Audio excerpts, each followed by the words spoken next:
we present I'm Sorry I Haven't a Clue, the panel game, and your chairman tonight, Humphrey Littleton.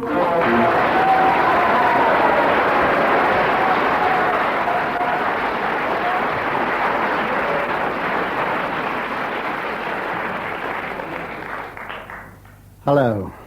Well, the score at the moment stands at 483 to 13, so there's everything to play for. And here are your two teams for tonight. First team, Joe Kendall and Graham Garden.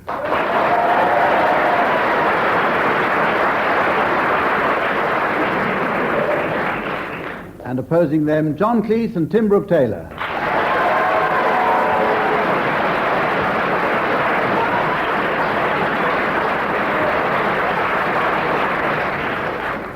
In this first round, I ask each team to sing a song, but singing alternate words. If anyone sings only 2 words, or half a word, or dries up altogether, or parts company with Dave Lee's accompaniment, then that team can salvage a point by doing it at twice the speed.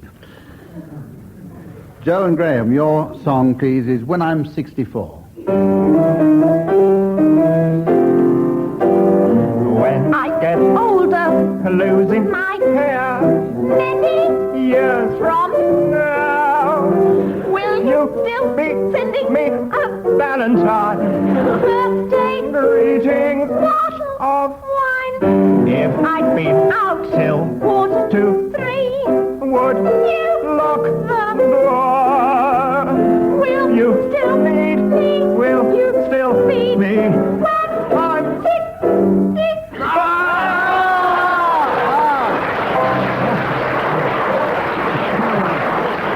Joe Kendall fell at the last fence, so will you do it at twice the speed and see if you can get through it?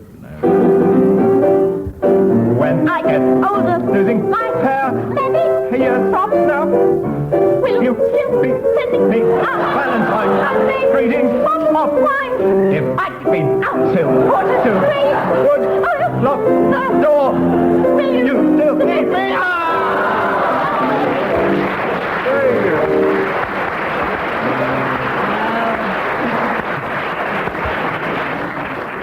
That was pretty good. 3 out of a possible 2. Now, Tim and John, your song is Rudolph the Red-Nosed Reindeer. Rudolph the... Hey, that's a bit fast. It's been an objection. Oh, well, come on.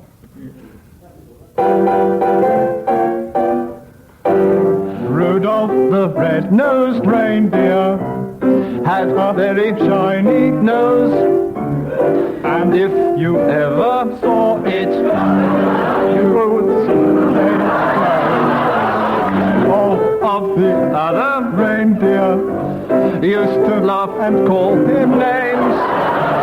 They never met poor Rudolph joined in any reindeer games. Then one foggy Christmas Eve, Santa came to say, Rudolph, with your nose so bright, how won't you guide my sleigh tonight? Then on the rain.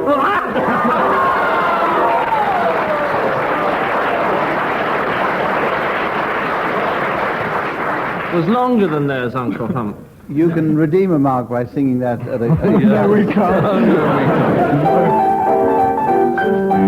Rudolph the red-nosed reindeer had a very shiny nose, and if you ever saw it, you would even say it glows. All of the other reindeer used to laugh and call him names. They never met poor Rudolph joined in a reindeer game. Then one foggy Christmas Eve.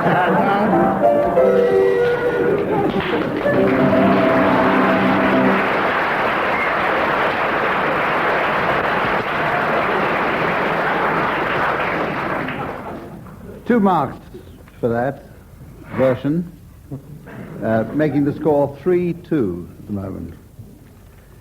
Later on in the program, towards the very end of the program, I'm going to ask the teams to announce people with silly names to a particular function, and to give the players time to think them up, I'll leave it until right to the end of the program before I ask for their silly names, but they are going to have to announce the late arrivals at the Stage, Screen and Radio Ball. Now we have the round word for word. I'm going to give each team a word, and they must immediately come up with another word which has nothing whatever to do with the word I gave them. The other team can challenge and try to prove a connection. We're going to start with John and Tim, and your word to start off with is jumper. Bat. Cucumber. Strength. Antediluvian. Banana. Crochet. Stoat. Umbrella. Hair. Toenail. Boot. Graham's challenge. What's your challenge, Graham? Well, I think hairs and toenails are really connected, aren't they? Not collected, anyway. Well, you'd be surprised. Yourself. Well, yes, I'll allow that one. On the grounds that rhinoceroses' toenails are made of hair, I'm told. Yes? Yes. Absolutely true. Every word of it. Any queries from listeners should be directed to the living world. Graham, start off with bracket. Hexagon. Challenge from John. Geometric terms. Quite, exactly. 2 points. And the next. Now, one to Graham there, because it's Right, not a right. geometric. Bracket's an architectural term. Well, algebraic.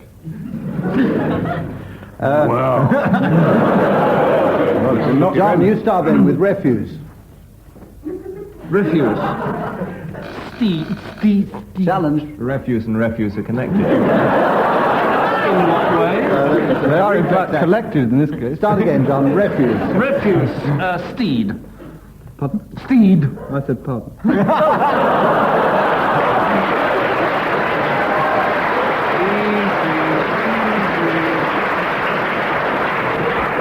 Adidocokinetic. Elephant's foot umbrella stand.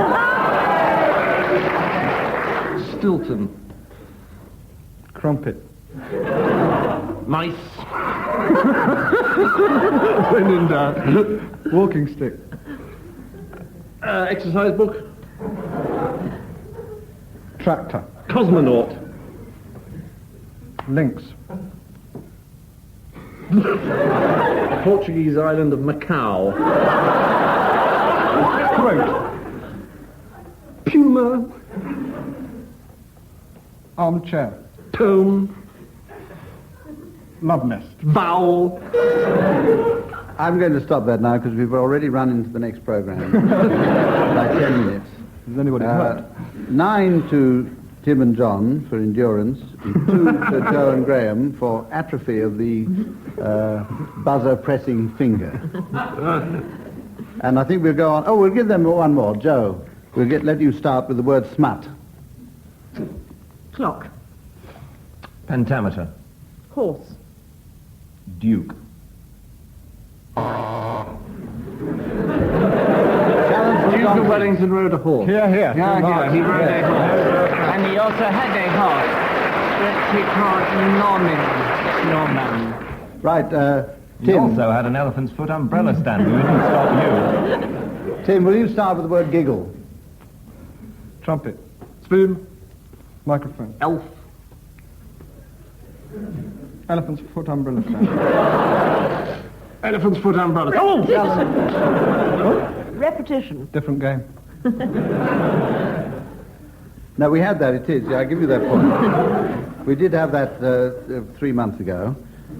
That makes the score now Just because my vocabulary very is limited. exciting. The next round is world records. This is where I'm going to read out a world record to each member of the team, but I'm not going to tell him or her what the record is for, and we will have 150 points for a correct definition and 1 point for anybody who gets anywhere near it. Tim, yours is the first world record, and it is 366 halfpennies, 26 sixpences, 17 threepences, 11 pennies, 4 shillings, total 424 coins, and the value £1, 17 and 5 pence in the old money. It's a relief. I thought you were going to ask me to add them up. I'll do that later. Yes, I know that one, actually. Yeah. Can I answer it if I know it, actually? Yes, yes. Ah, pity I said that. It's in fact, sounding like Cluffy now, yes, you know the astronauts on the moon? Not personally. Not personally. Well, and then I can tell you all about it. Speaking down to Houston, you have that beep. Well, that in fact are the pips on the telephone, and those are the coins they have to put in the telephone when the pips go.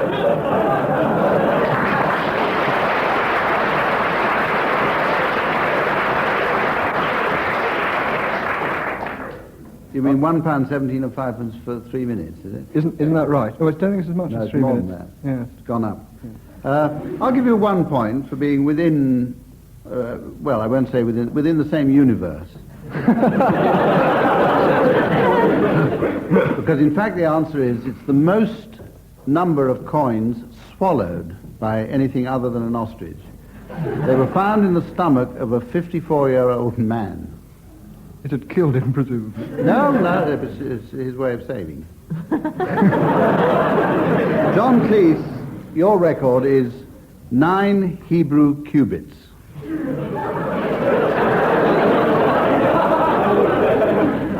Well, a cubit, as far as I know, is 4.5 inches, so 9 3 is 36, so 30 is 40 and a half, 40 and a half inches.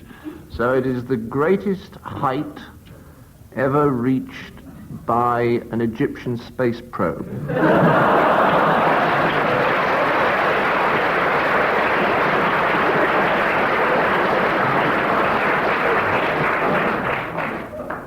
Well, actually, you're not in the same universe, but I'll give you a mark for that for ingenuity. Actually, it is the greatest height that has ever been jumped by an Israeli Minister of Agriculture and Fisheries without dislocating a hip. It was. That, yes, you get an extra It was mark. till last night. Yes. It has been You broken. get an additional mark for that because I'm assuming that he jumped Og, the king of Bashan and Gilead. Right, Yes. right. Because 9 Hebrew cubits is the height, or was the height, of Og, the king of Bashan and Gilead, Dead right. who is said to be the tallest recorded man, although it's computed on the flimsiest of evidence. It's based on the length of his What did he arm record? bedstead. Because I didn't Let know me- he was a... On the length of his what? Based on the length of his arm bedstead. Oh, yeah. But for all I know, Wonderful what you can pick up just sitting in the car with the radio on. Yes, exactly, exactly. for all I know, he and his wife may have liked to sleep sort of head to foot, so to speak. So I don't think it's a very good answer, that. But still, you get your 2 marks for that. Graham Carden, your record is 160 million times from June 1948 to June 1956, a total of 8 years. 160 million times in 8 years.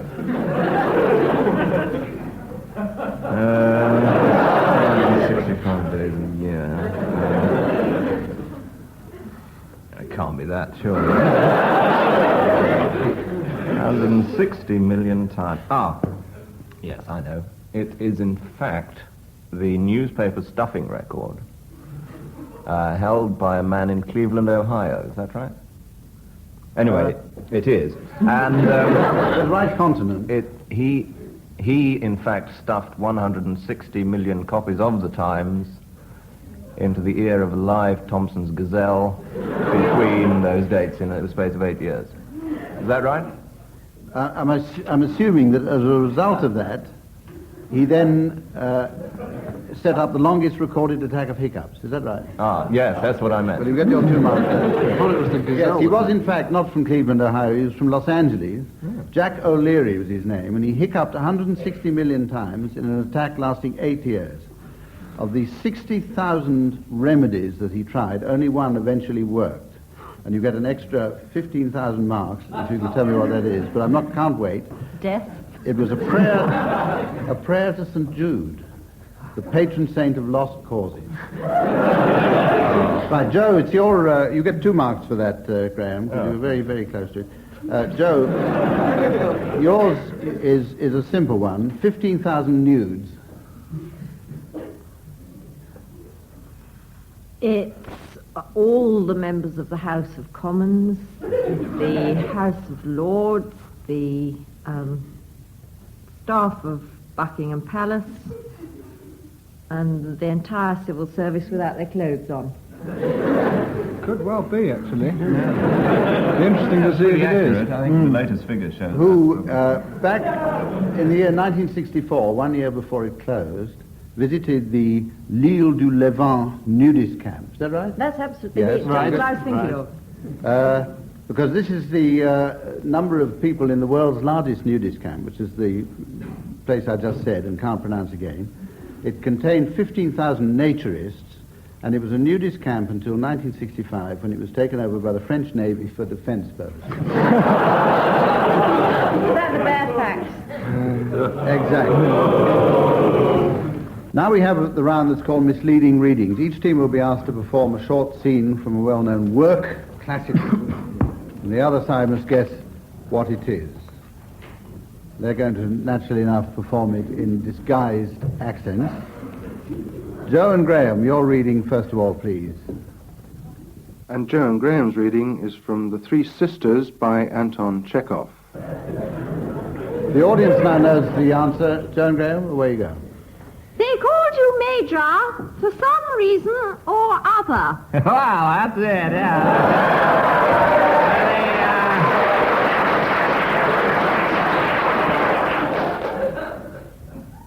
That's the reading. Would you like a little more? No, thank you. No, that's fine. Well, you're getting it. The lovesick major, that's what they called me. In those days, you only had a moustache. Oh dear, how much older you look. How much older? Yeah, well, I was still a young man in the days when they called me the lovesick major. I was in love with it different now, though. But you haven't got a single grey hair. You've aged, yes, but you're certainly not an old man. Nevertheless, I've turned 42, Is it long since you left Moscow? That's a clue. 11 years. What was the street you lived in? In the Staraya Basmalaya. How funny, we did too. Get away. That's the end, is it? Yeah, you're telling me. We have a clue there. I think this is probably one of the earlier pieces by Stolnikayev or possibly Razmolnikov. What do you feel? Yes, first time at Wembley. Yes. I think he's going to be the sweeper up, and I think Chekhov's probably going to be one of the strikers. I should think so, Yes, yes. I think we'll put him down the middle and... a little more attack, I think, is required on the side. Yes. We reckon it's Russian.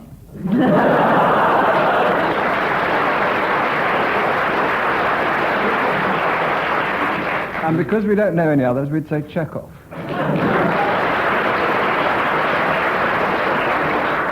Now we're pushed. It's not, as John says, seagulls over Sorrento. No. I'll give you a clue to the extent that I thought it was by Louisa M. Alcott. Louisa M. Alcott. Little cherry orchards.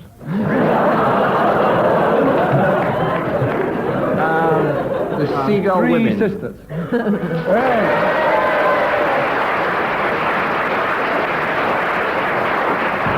I dare after a bit of help, so you get 2 marks for that. And will you, Tim and John, give your reading now for Joe and Graham? Which is, of course, from William Shakespeare's Henry V. Put off your maiden blushes about the thoughts of your heart with the looks of an empress. I am thine. That is as it shall please the roi, mon père. Nay, it will please him well, Kate. It shall please him, Kate. They it's also contentment. Upon that I kiss your handing and call you my queen. Laissez, monseigneur, laissez, ma foi, je ne veux point, am I boring you at all? Que veut abaisser en baissant la main d'une de votre seigneurie. No way to get into the club market in the...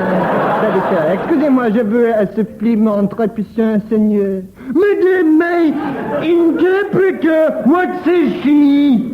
That is not be the fashion for the ladies of France. I cannot tell what is better on English. To kiss. Your Majesty entend better que moi. It is not a fashion for the maids in France to say kiss before they are married. Would she say? Oui, Raymond. And that concludes the reading for this evening, ladies and gentlemen. There are sufficient clues there, we hope, for the right panel opposite to be able to guess both the play and the characters involved. Joe Kendall and Graham Garden, can you identify that? Yes, well, there was there some French in there somewhere? No. Not really, no. No. Well, that was misleading at first. Otherwise, it sounded very like... does it come from the complete works?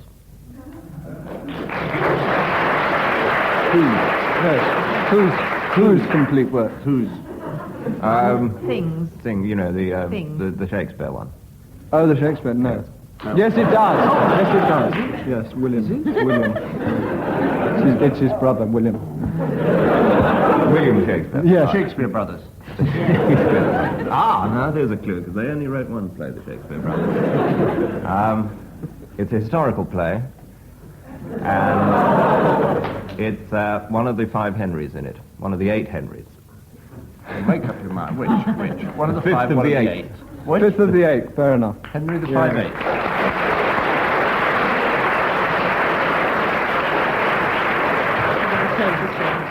Just his hat. I thought at one point this would become a historical program before we got the answer out of them. But anyway, it was in fact Henry V by Shakespeare, so you get your 2 marks. The score at the moment, I feel it incumbent upon me to tell you, that the score at the moment is to Tim Brooke-Taylor and John Cleese, 34, and to Joe Kendall and Graham Garden, 37. So it's really become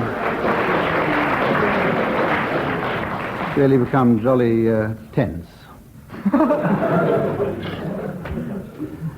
This next round is called tag wrestling. I'm going to give each team the tagline of a story or anecdote. I shall start off with one team who must tell a story ending in their tag, but when I press the buzzer, the story passes to the other side, who must work towards their finishing line too.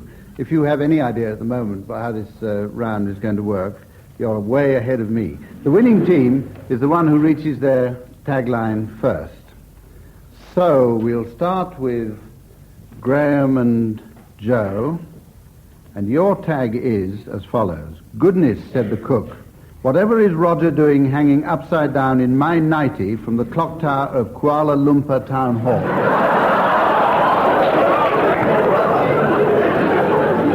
Roger doing?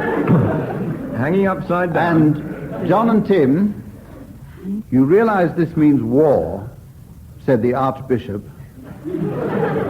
taking off his wooden leg and handing it to the first violinist.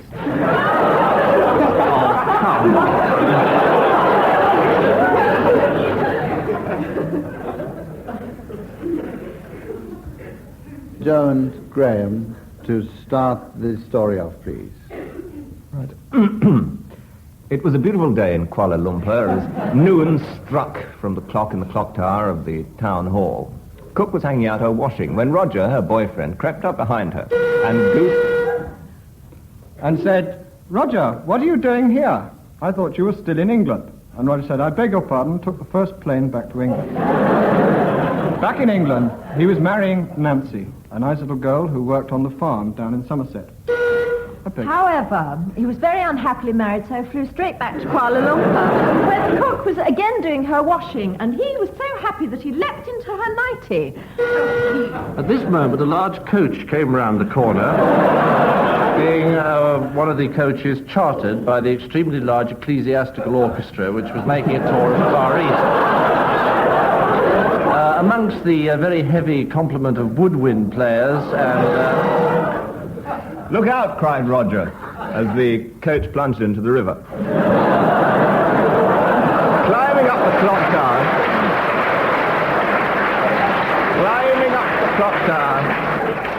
Still in the nightie, he rapidly approached Cook once again, but unbeknownst to her, he slipped on a bar of soap. Oh. Just in time to avoid the second bus load of orchestra. Drove out.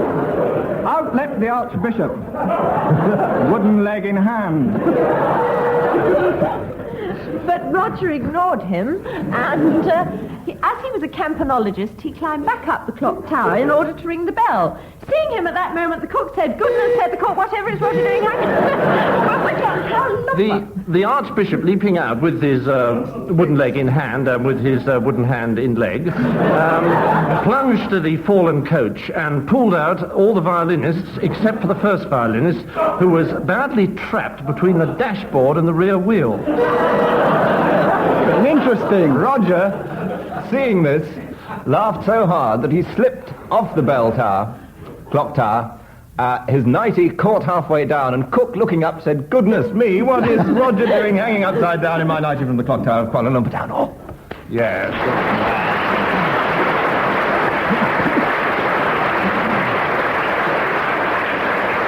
I'll give that to merciful, if nothing. Graham and Joe, because they got very, very close to it on 2 occasions. Now, the time has come for me to ask the teams to announce their late arrivals. Let me remind you, these are the late arrivals at the stage, screen, and radio ball. Mr. and Mrs. Pardon?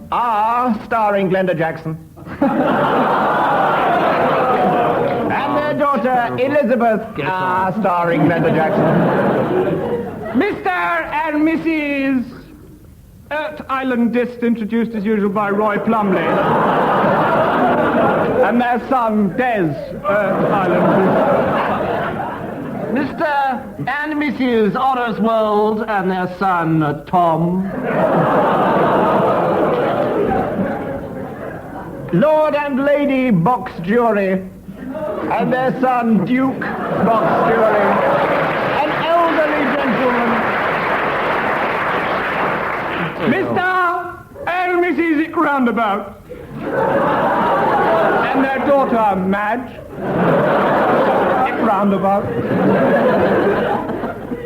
How about the intellectuals, Mr. and Mrs. Loaded. Snee, and their daughter, Claire Snee.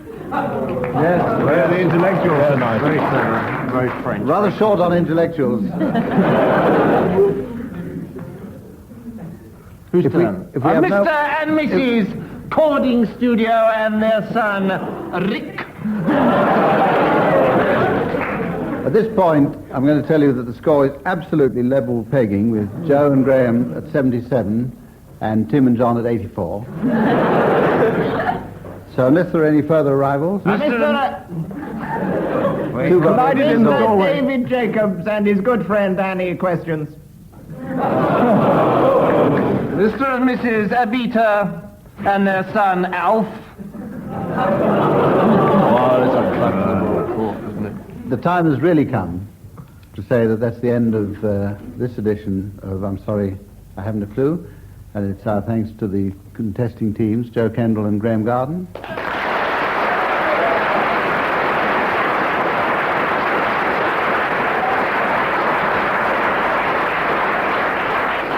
Who are leading by 1 mark, and John Cleese and Tim Brooke-Taylor.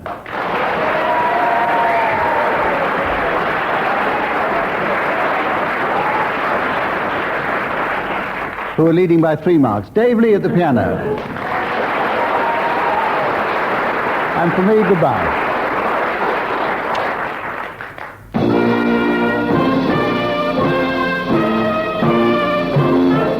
That was Humphrey Littleton saying goodbye on behalf of Tim Brooke-Taylor, John Cleese, Graham Garden and Joe Kendall, Dave Lee at the piano, and producer John Castles.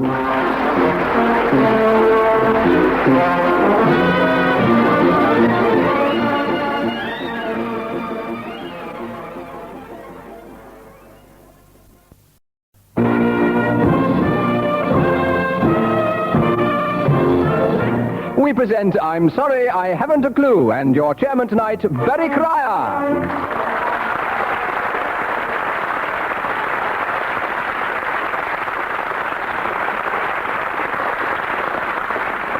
Thank you, and welcome again to I'm Sorry I Haven't a Clue, the panel game that proves that life isn't all misery and bad news. It can be chaos as well.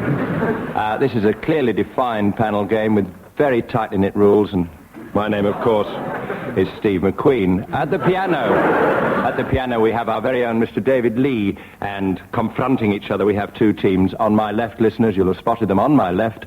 We have first Mr. John Hello Sailor Cleese, partnered by Graham Goody Goody Garden, and opposing them we do in fact have Bill Let It All Hang Out Oddie and Tim Brooke No Argument Taylor.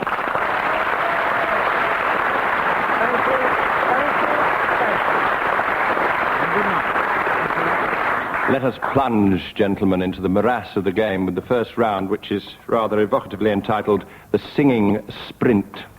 A member of each team will be asked to sing a song as fast as he possibly can, and then a member of the opposing team will then endeavour to sing the same song even faster. The first contestant will, in fact, be Mr. Tim Brooke-Taylor, who is going to endeavour to sing Gilly Gilly Ossenpfeffer Katzenellenbogen by the Sea, the well-known firm of solicitors. Tim, see how fast you can sing the aforesaid David Lee poised at the keyboard. There's a tiny house by a tiny stream where a lovely lass had a lovely dream, and the dream came true quite unexpectedly. And Gilly Gilly Ossenpfeffer Katzenellenbogen by the Sea. It was all there. A couple of illies strayed there. I'm bearing that in mind, John, as you in fact to say the very same song to see how fast you can sing it. There's a tiny house by a tiny stream where a lovely lass had a lovely dream, and the dream came true unexpectedly in Gilly Gilly Ossenpfeffer Katzenellenbogen by the Sea.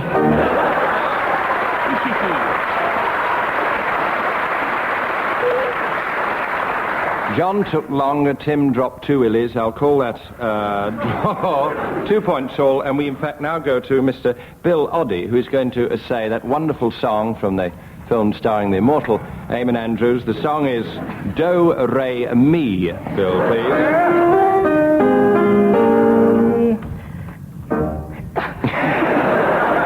Don't count that. Wait a minute. We're taking a breath.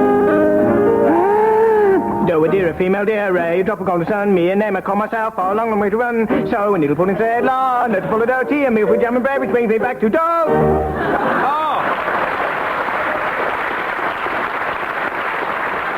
I made that about 6 seconds, 6-ish. Graham Garden, would you do likewise? Do a dear, female dear, a drop of gold sun, me a name, I call myself, a long way to run. So a needle pull and la, let full of dough, tea, and bread, brings that dough.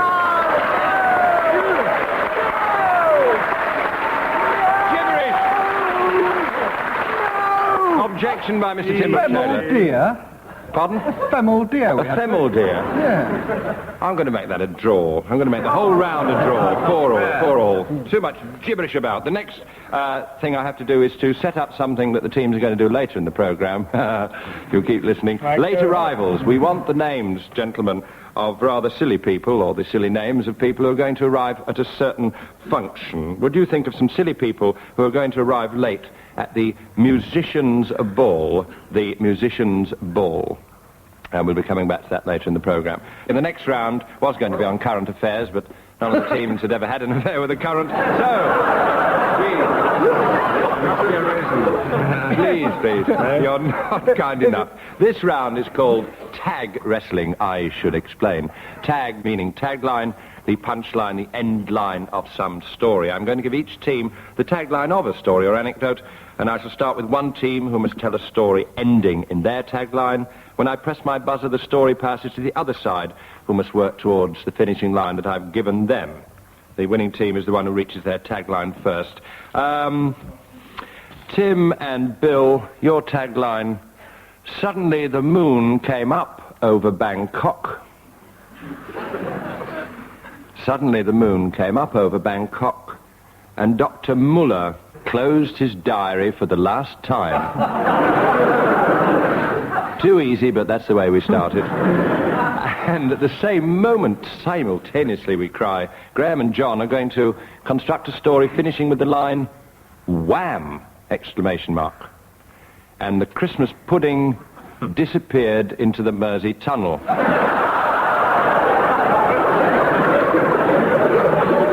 I'm going to recapitulate. They can't touch you for it. The Tim and Bill story finishes, suddenly the moon came up over Bangkok and Dr. Muller closed his diary for the last time. And Graham and John's story, wham, and the Christmas pudding disappeared into the Mersey Tunnel. There's a sort of 10-second-ish air about this, but we will in fact start with Mr. Bill Oddie. The scene, Bangkok, India. India? The chief character, Bangkok isn't in India.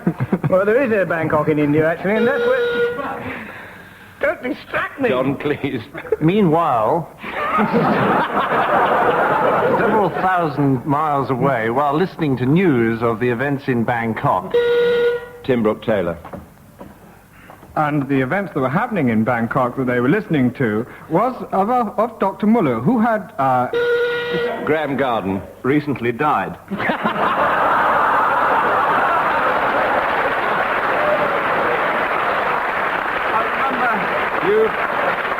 You've got 2 seconds, Graham. It was Christmas, and my father had... You mustn't get applause. Back to Bill. And at that moment, the doctor came in and said, I'm sorry, there's been a mistake. Dr. Muller is by no means dead. Dying, yes. John, please. There is a phone call from him from his famous footballing son Muller of Bayern Munich, who only this evening are playing Liverpool at Anfield. Tim Brooke-Taylor. But I digress, he said. At that moment, Dr. Muller, newly awakened from the dead, picked up his diary... Graham Garden. dropped dead. But his son, playing at Anfield, popped into our house to have a slice of Christmas pudding. And said, do you mind if I turn on the television for a few minutes? He turned on the television, what should he see but Dr. Muller? A film of him, dead he was, but... At that moment, the Christmas pudding was dropped. Muller, falling forwards from the shock of seeing his father on the television, struck it with his head, and wham! And said, I've never seen a football look like that. It looks more like the moon to me. It reminds me of a time in Bangkok when suddenly... Oh, forget the story, he said, kicking the pudding, wham! And the Christmas pudding disappeared into the Mersey Tunnel. Oh, give it to yes.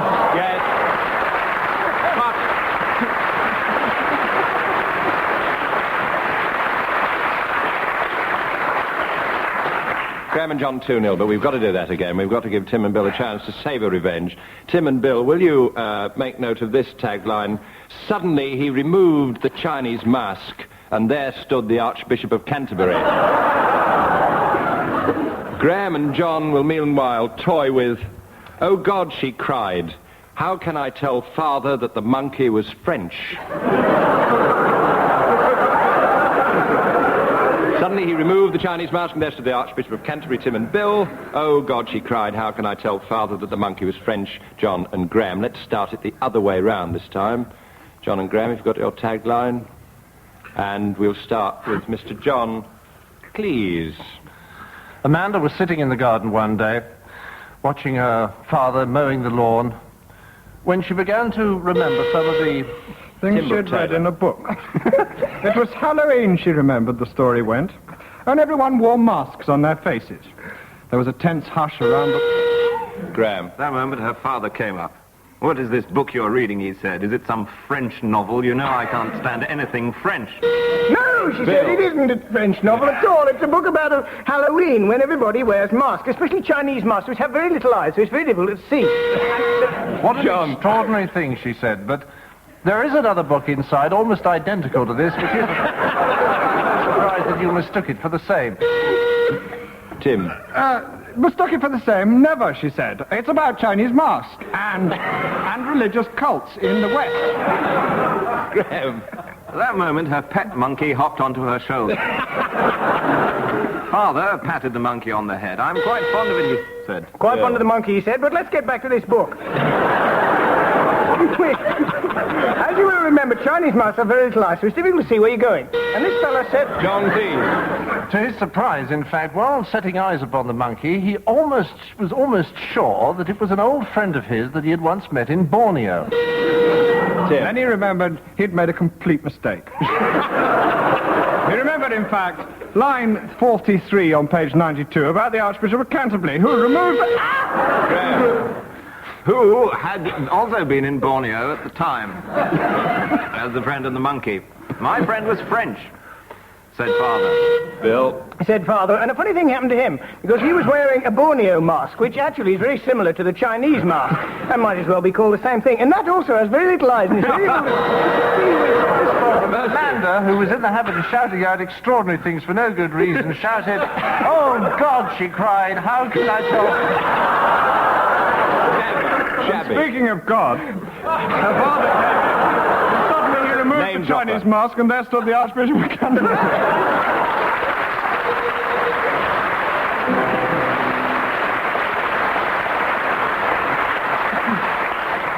Tim and Bill 3-0. The hardback will be published in the autumn. Now we move to the next round.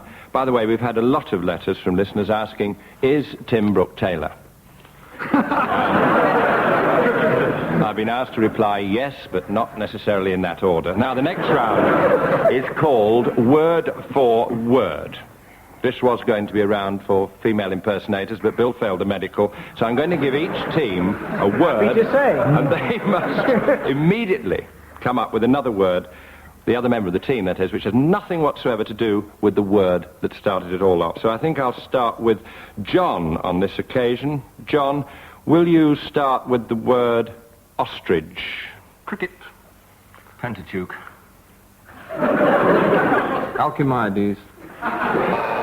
Challenged by Bill Oddie. I couldn't say either of the last two words. I'll allow that. A connection has been established. I'll allow that. 2 points.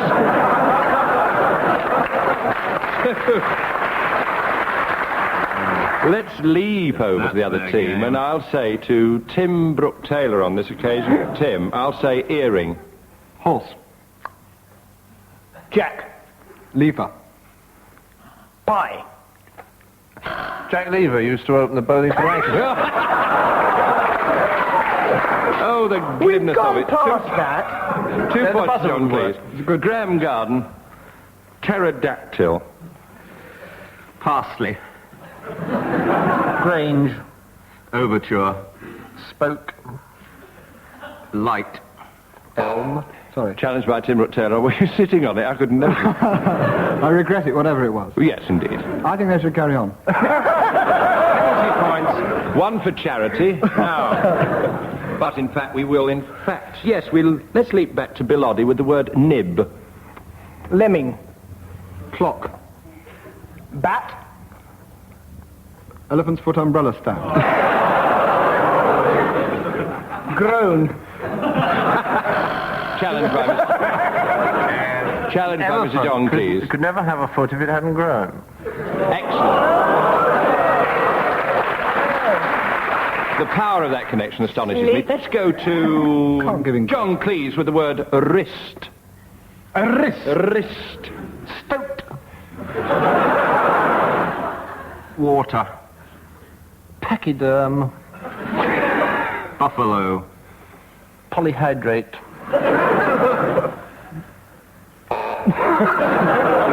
I personally knew a polyhydrate who owned a buffalo. You know Polly, she runs the...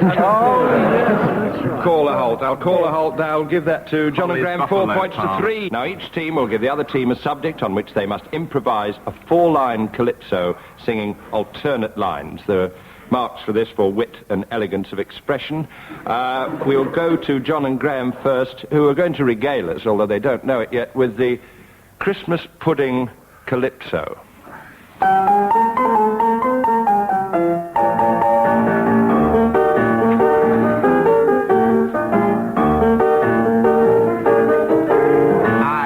had a shock on Christmas Day. My Christmas pudding was going grey. Old and wrinkled. And then I saw... It wasn't a pudding, it was my mother-in-law.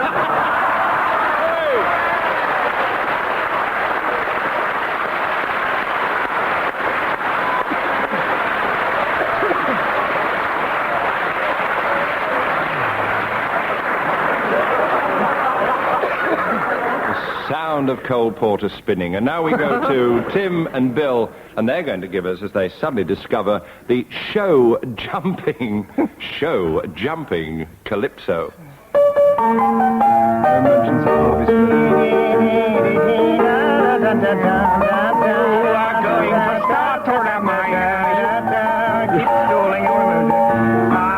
I got a first line. I went show jumping the other day.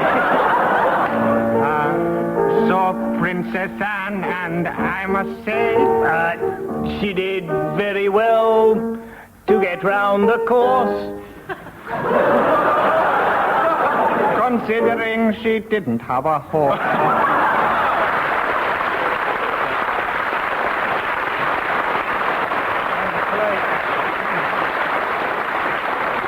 Give the age to John and Graham there, 3-2. We go to the next round, which is called Sculpt the Sardine or Carry On Singing. This round involves individual players rather than teams. The first player starts a song, stops singing whenever he feels like it on a particular word, and a player of the other team has to pick it up on that word, but with a totally different song.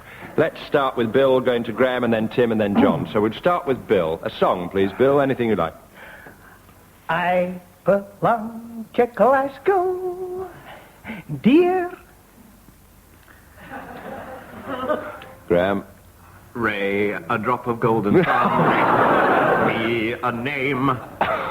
Name. It's not something. Name. But you must not believe me when I say there's a tree that lives. You wrote that, didn't you? Just now. He may have done, but it's bound to the chart. We'll be having that one soon. Farrago Which lives, he gave you. Is it my turn? Lives, Mr. Cleese, lives. I don't believe a word of that. Lives under.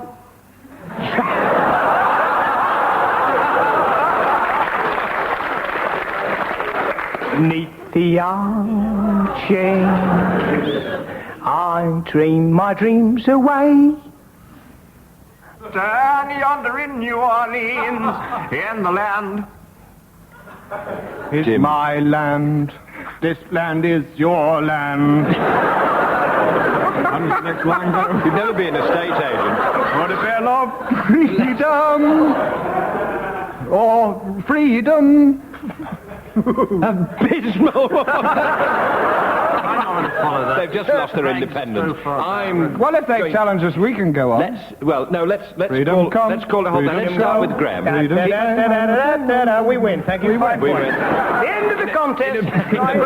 Graham, start a song. Retired. Lash them with a song, Graham. Promises. Do you know that one? I don't know any songs. Promises. Come on, you know it. Oh, the Camptown ladies sing this song. Song, I'm about to sing a song. You don't have to, it's my go. Oh, is it? No, it isn't. No, it isn't. Song in my heart. Heart. twice. I was helping you out. I won't ever again. Hearts, the herald angels. You have to be kind to me. I don't like music. Sing something simple. Simple. Simple, Graham. Simple. Simon. Prompting. You threw your voice, Graham. Met. They all met by moonlight, but that isn't a song, is it? No, met. I'll hoot you there, Tim, and I'm going to make Mr. John Cleese, in fact, start a song, a real one this time, by way of a novelty, and stop at a particular word from your vast repertoire, Mr. Cleese. We'll honour yet the school we knew, the best school of all. We'll honour yet the rule we knew till the last bell call.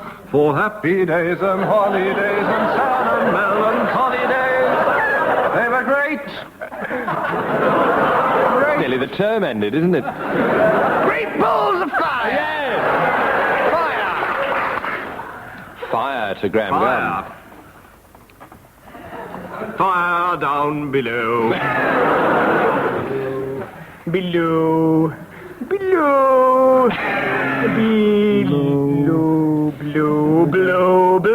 the winter wind. Thou shouldst not be unkind as man's in. Man's in? Gilly, Ossen, Pepper, Cats. Bogan was there. Bogan. Oh, no, I won't allow Bogan. I'll allow C. Bye. All right, bye. I'll allow bye. By the light of the silvery moon. Moon. That can't be. A moon river wider than a mile. Mile? My old man said follow My old man said follow the van. Just. And don't dilly-dally on the way. Down upon the Swanee. Swanee? I'm going to make How I love you, my dear old Swanee. Neat. Swanee. There isn't another, is there? Swanee, those songs that... Oh, God. I'll call a halt there. I'm going to declare the whole round as a win to Tim and Bill. Bye. 4 points to 3. And in fact, gentlemen, you are locked in combat yet again with our tag wrestling part 2, in which we do as before, we give each of the teams the final line of a story, and then they've got...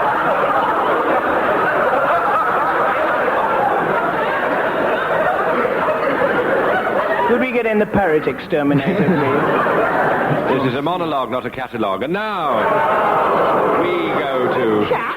I wasn't a cat. It was a cat to me for the purposes of what I was about to say. The 2 final lines, gentlemen all. Where are we? Ah, yes, Tim and Bill. You have, "So, monsieur," the dentist smiled and squeezed the trigger on his left boot. So, monsieur, the dentist smiled and squeezed the trigger on his left boot. And John and Graham, "Dada," gurgled the Spanish tot. And then the trampoline collapsed. So, monsieur, the dentist smiled and squeezed the trigger on his left boot. Tim and Bill, John and Graham, "Dada," gurgled the Spanish tot, and then the trampoline collapsed. Tim Brooke-Taylor's going to start the story. Go. Bonjour. No, not bonjour. Bonjour, said Edward Heath. Bonjour, said the dentist, as the monsieur came into his dentistry. I have here a bottle of whiskey. Would you like it, Tot? Certainly. Ladies' patient. Bill. Well, yes, I would like a tot, said the dentist. Well, you can't have one because there's no drinking in the surgery. Especially... John. But we could pop outside and go to the circus where there are some fascinating acts going on. So they strolled out from the surgery and headed for the circus. Unfortunately, they found it wasn't in town that day, so they returned to the circus. Graham. The dentist said, when I offered you a top just then, of course, I wasn't referring to the whiskey, but to this charming Spanish child. which has absolutely nothing to do with this story. In fact, back at the dentist's surgery, which was, of course, in Paris, a spy came. John. What was the last thing you said? A spy came. A spy came? A spy came. And said, the circus is on its... The what? I hooted. I didn't let him speak. I didn't let him speak. Oh, he didn't let Tim. him. He said, sit down in this chair, monsieur, and I will try and open your mouth. Ah, your mouth isn't opening, so let me put my left boot in there to keep it open. Certainly not. Come in. How do you do, sir? I just came to tell you the circus is in town. Ah! Yes. And the dentist said, but before you go to the circus, you better have your teeth done. So, so that you won't feel the pain, I want you to sew something. Sorry, So.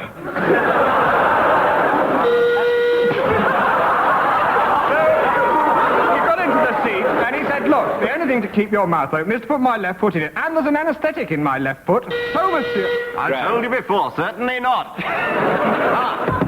Come in. It's the trampoline you ordered, sir. Oh, bring it in.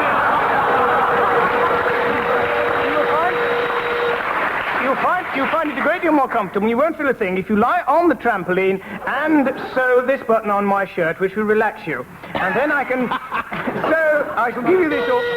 This is all very surrealist, the dentist said. No, it's Dada, gurgled the Spanish cop, and then the trampoline collapsed.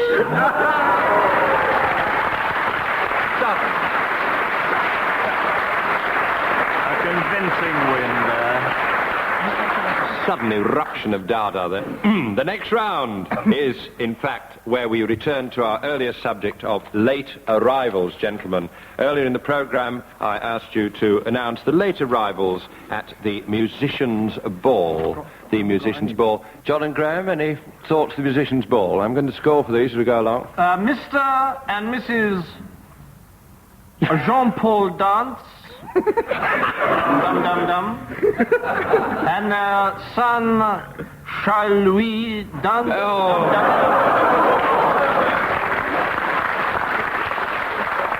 Another arrival at the Musicians' Ball. Mr. and Mrs. Trick Guitar and their son Alec. Too off. Mr. and Mrs. Bumps-a-Daisy and their son Hans and Hans' niece and Bumps-a-Daisy.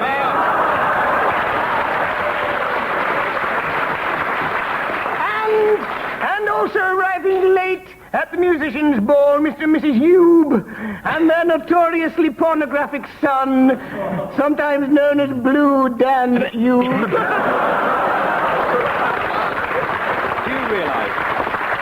Do you realise what's happened? We've just pulled up to a draw. I know you're going to do more of these. I announced the result of the competition a draw. They're going on. I knew they would. Late it's arrival. 28 all to both teams. And John, this is please, our and Mrs. Tree Two-Step and their daughter Millie Tree And Mr. and Mrs. Evening and their children Sam and Janet Evening. Who are not admitted because they are too old. In that case, Mr. and Mrs. Launo Jazz Music in here. And their mama Donna Launo Jazz. Oh! It's good night. And also coming in closely behind them, their friends Mr. and Mrs. Walls came tumbling down, and their son Andy Walls came tumbling down. That's it. Will you ride him on the head? Not to mention an extremely upper mention the one-legged composer and his Schubert. That's it. So it's good night from John and Graham, Tim and Bill. Mr. and Mrs. Lynn, and their daughter Mandy Lynn. And a very posh family, Mr. and Mrs.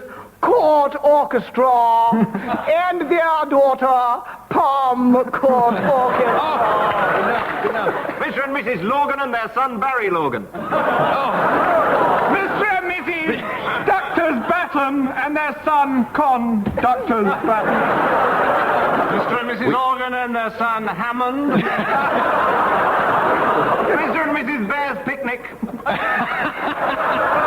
it. Good night, all. Good night. That's it. Definitely. Round of applause.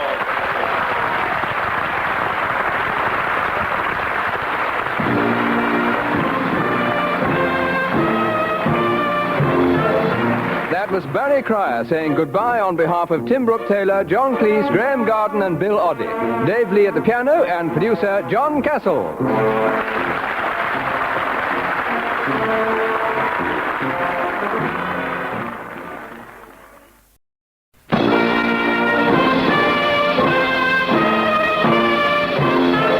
We present I'm Sorry I Haven't a Clue, a panel game, and your chairman tonight, Humphrey Littleton.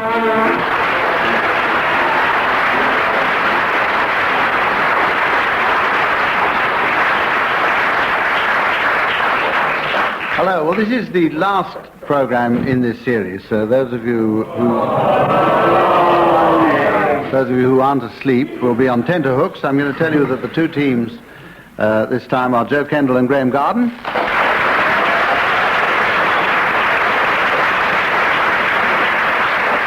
Tim Brooke-Taylor and John Cleese.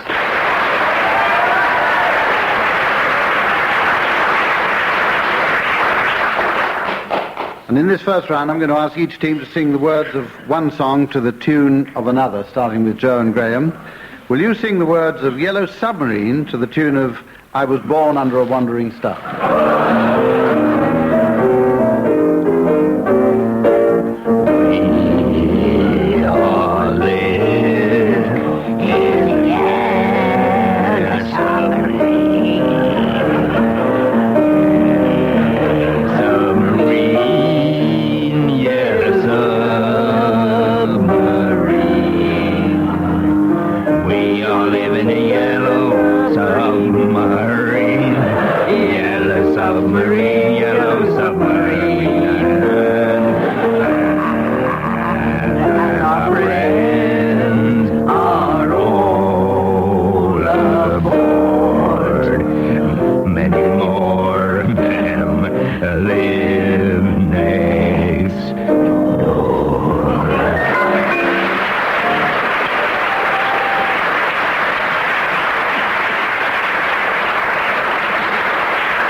For the benefit of listeners at home, Joe Kendall was singing the lower part there. 2 marks for that, I think. I don't know why. Tim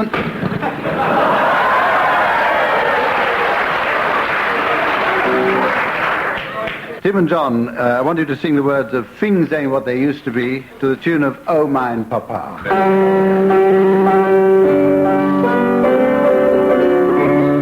They've changed our little valley into a bowling alley, and things ain't what they used to be.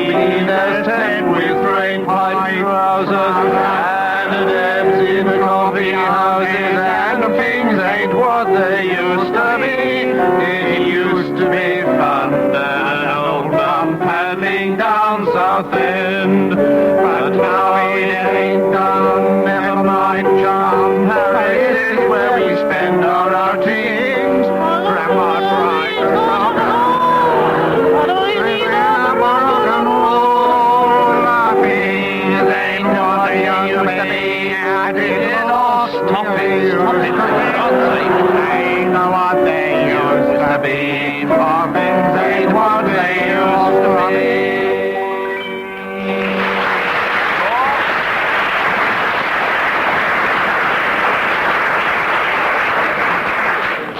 Can't help feeling sorry for Lionel Barr. First bankruptcy and then this. Give it 1 mark for interpretation there.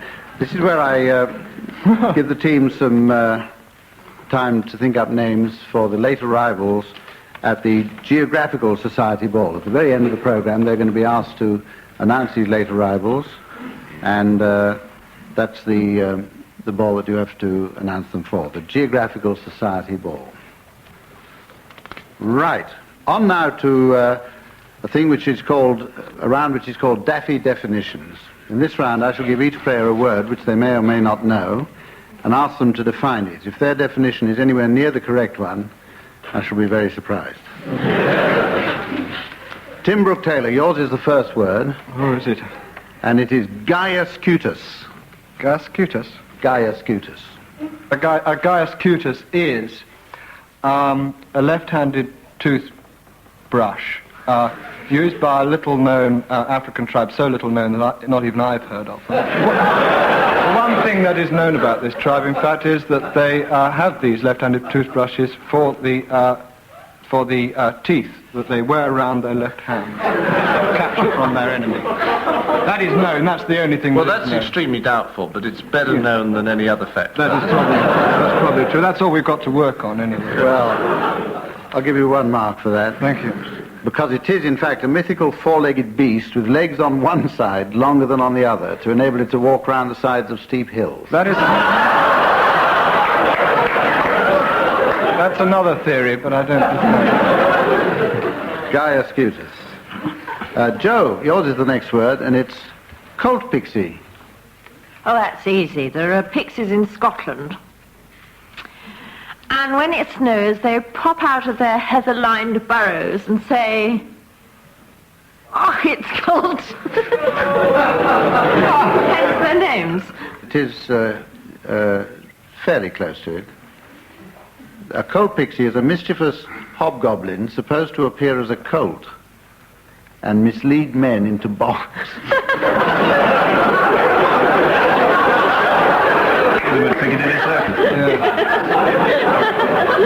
And as a lady, you wouldn't, of course, know about that sort of thing. No, I wouldn't. True. We'll have to give you a consolation mark. Now then, who's this? Graham. I want you to define a fern tickle. Well, this comes from Old Middle English. In fact, just to the left of Middle English.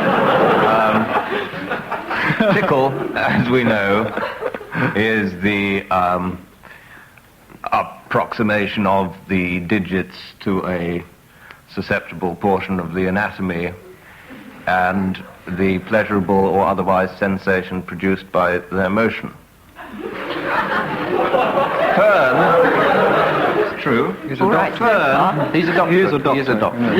Fern comes from the Scandinavian, higher Scandinavian, well, halfway up Scandinavian, and fern, the same root that we get the word fun. So a fern tickle is an enjoyable tickle. You're going to have a couple of marks there because you're exactly halfway to the right answer. If you take a mean point between mid-England and Scandinavia, you actually come to Scotland, which is where this word comes from, and it's Scottish for a freckle. And I should say, since a look of disbelief has come over Graham's face, I should say that all these definitions are from Webster's dictionary. Dictionary. Be careful, you might have to sing that later. And therefore these are all proper words, or as proper words as ever get into Webster's dictionary. Well, it all depends on... John Cleese, your word is... Mr. Webster. I mean, who has ever met Mr. Webster? He may be a practical joker on the most immense scale. Here we are, accepting his bona fides without any evidence. John, wipe your eyes and listen to this word. This is your word. Almoravid. Oh, yes, well, I know what this is. Yes, I do, actually, because I was in Morocco 4 months ago, and it's the second recognised dynasty of Moroccan kings coming between the Almohads and the Sardians. Or not. You might get a mark if you tell me where they live. Two-story, 2 up, 2 down, made of congealed sand and juice squeezed from camels. But I should buy now. If you tell me that this particular dynasty lived in a fortified convent, you would have got your 19... Say anything for a laugh, won't it? Well, we've been badly treated. I'm having it put in my contract from now on, no Webster. And I'm going to tell you that the next round is limericks, and your thing is there once was a person called Webster. No, I'll let you off that. This is incidentally where I give each team the opening line of a limerick, and they must complete it. And we'll start with Joe and Graham. And your opening line is, there was a stout person from Brum. I see your game. There was a stout person from Brum. Who lost £20 off her tum. When people said, great, She replied, just you wait.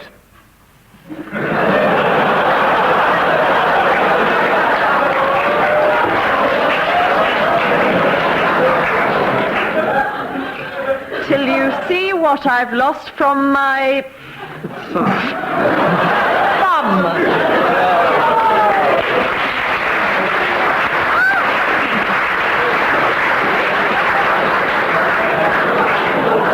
We'll give you 3 marks for that.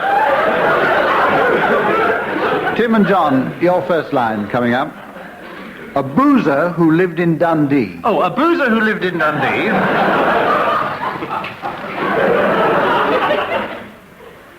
Decided to go on a spree. He visited pubs where he drank out of tubs.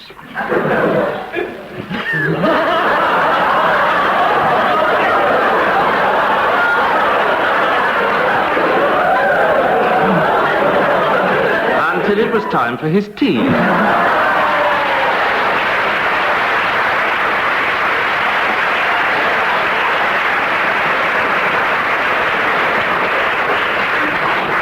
Score at the moment is 8 to Joe and Graham and 7 to Tim and John.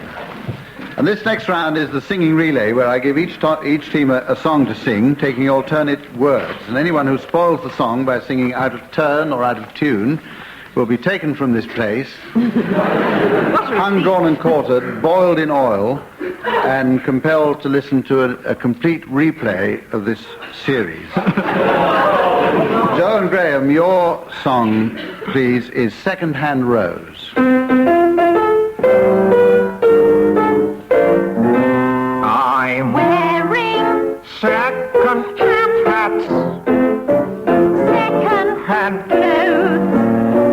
That's why they call me second-hand rose. Even a piano in the parlor for 10 cents on the second-hand toils. I'm wearing second-hand toils. I never get a single thing that's new. Even Jacob Plummer, he's the man I adore, had the nerve to tell me he'd been married before. Everyone knows that I'm just second-hand rose. Second Avenue.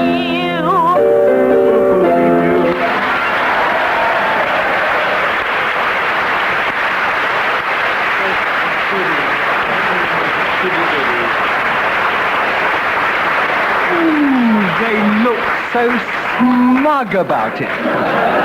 Anyone can do it if they want to. A clear round to Joe and Graham. Tim and John, your song is The Ballad of Davy Crockett.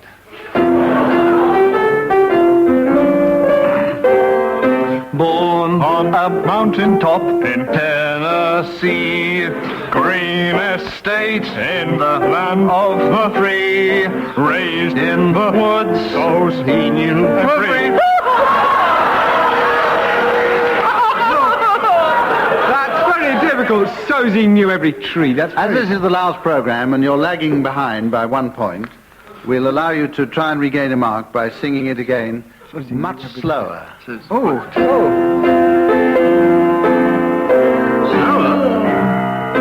Born on a mountain top in Tennessee,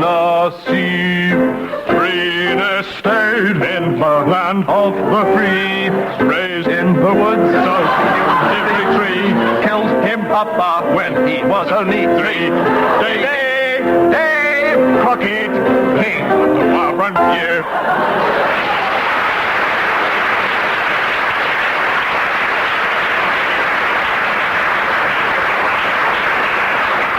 Dave Lee at the piano there, taking the law into his own hands. So the score now is 8, 9, 10, 11 against 7, 8, 9, 10, 11. It really doesn't matter who's got which. The next round is a round called Spot the Noise. This time I shall ask each player to identify for 1 mark a noise. Now the way we're going to judge this is a sort of composite noise which has been put together by the effects department, and the players are asked to give a plausible explanation for this particular noise, and they'll be judged on the strength of the applause that they get from the audience here. So Graham, first of all, here's your noise.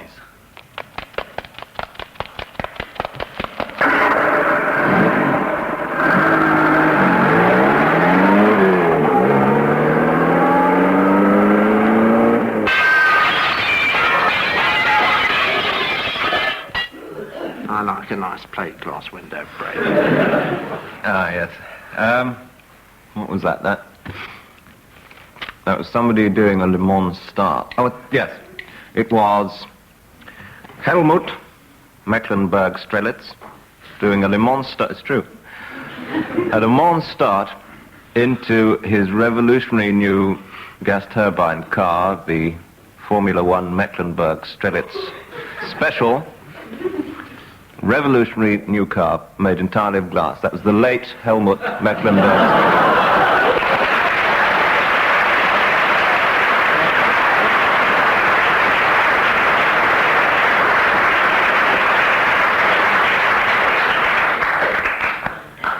Right. Joe Kendall, here's your noise.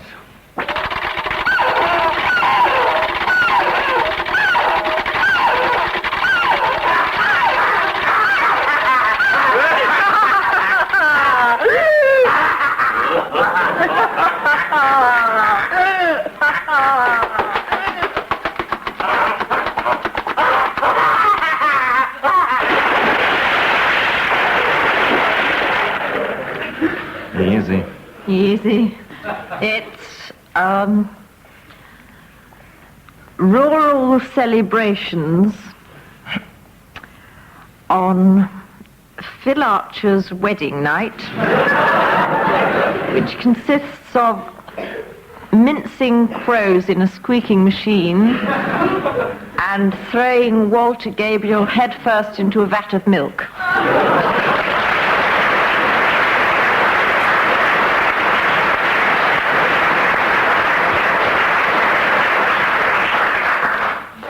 Right, Tim Brooke-Taylor, your noise now.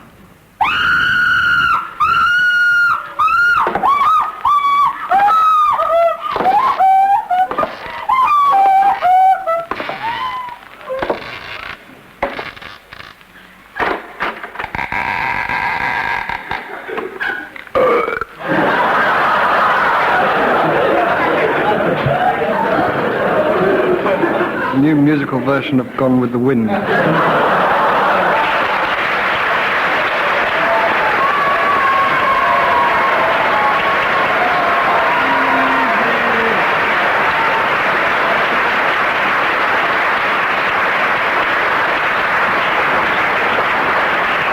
I expect you might. John thinks might not your be noise coming up.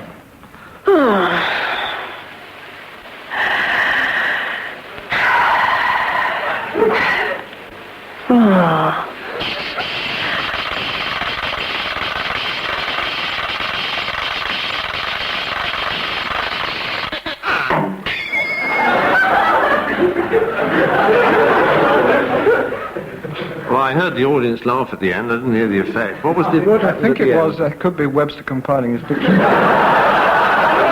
I think it's somebody, the sort of...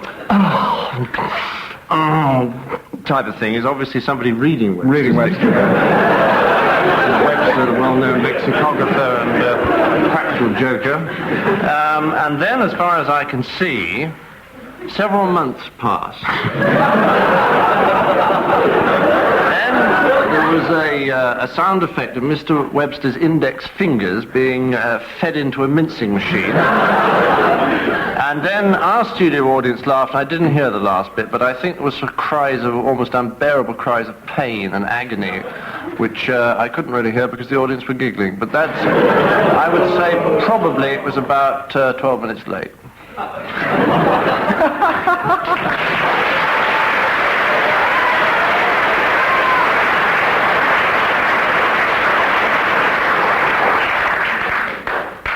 Well, we have an aggregate there of 18 to Graham and Joe. That's 1 mark per second of applause. And an aggregate of 17 to Tim and John, bringing the score 2. Now we go on to Calypso time. If you've noticed a certain amount of sort of padding up to now in the program, it's been to delay the moment when we come to Calypso time. Each team will be given by me a subject on which they must improvise a 4-line calypso, singing alternate lines. Tim and John, your subject, please. Crufts. I'll do the beginning. Oh, I went to... Just warming up. Oh, I went to Crufts the other night. The dog's owners, they were an incredible sight. They've started to behave so much like their pets. They had to plant trees in the toilet.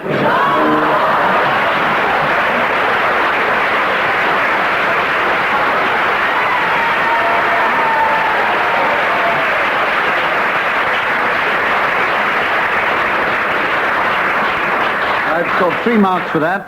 John Graham, your subject is Entente Cordiale. Her Majesty the Queen the other day. She went to Paris a long way away. The only question I am asking... Asking? You! Ah, that's easier. The only question I'm asking you is what did Monsieur Pompidou?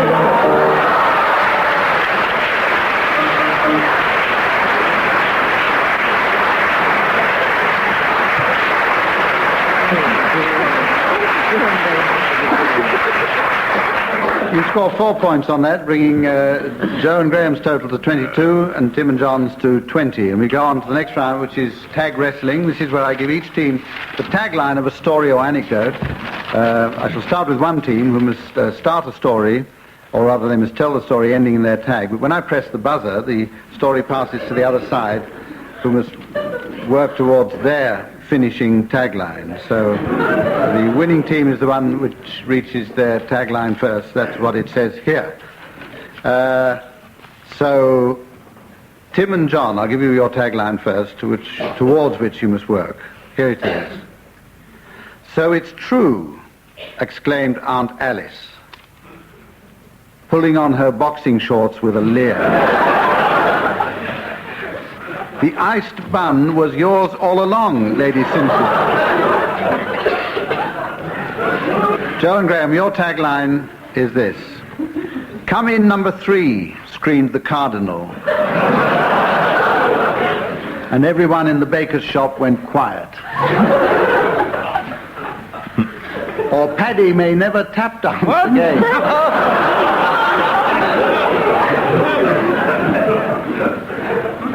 And we're going to start this story off with Tim and John. John. Well, one day, walking along Hackney High Street was Lady Cynthia Thing, who was feeling very hungry. She popped into the fish and chip shop for a little rock salmon and chips, and then she popped into the bakery for some iced buns and chips. Did you know that this was the bakery attached to the Vatican, close to the Vatican boating pool? In Wapping High Street? Cardinal what?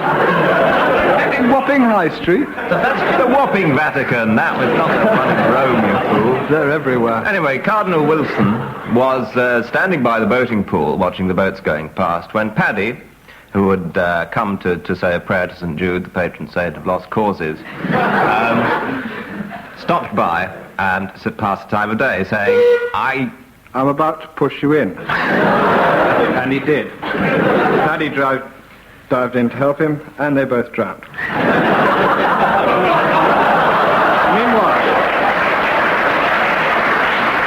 Meanwhile, Lady Cynthia, who we were talking about earlier, moved into the bakery and said, what I'd like is that ice bun over there. Aunt Alice, at this moment, who was doing a little shadow boxing. By a remarkable act of faith, the Cardinal and Paddy rose from the water,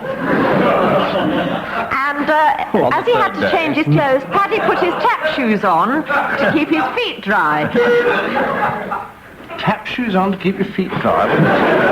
Turn them on. Oh, I see, you turn them on.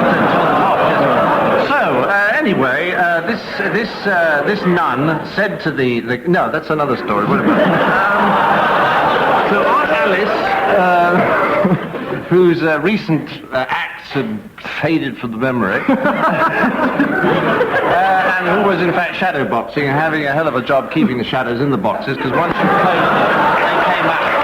She thought this is very strenuous work.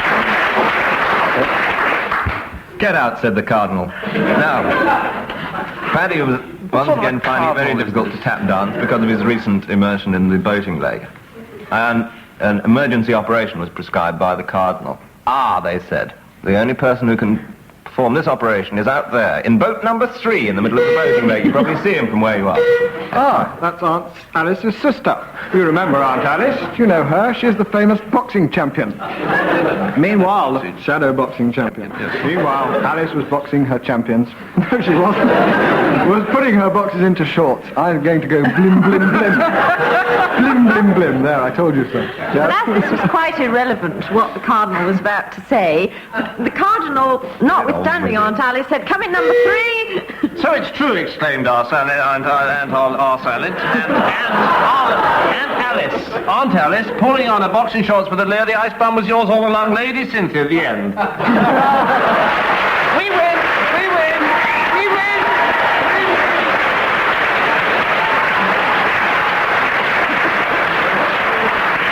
We won. Tim and John win that one because Joe and Graham won last time. 25 to Joe and Graham, 23 to Tim and John. We come to the point where I ask the teams to announce the late arrivals at the Geographical Society Ball. 1 mark per name. Let's hear first of all from Graham Garden. Mr. and Mrs. Eastern Hemisphere, and their son Western Hemisphere, and his brother Eastern Hemisphere.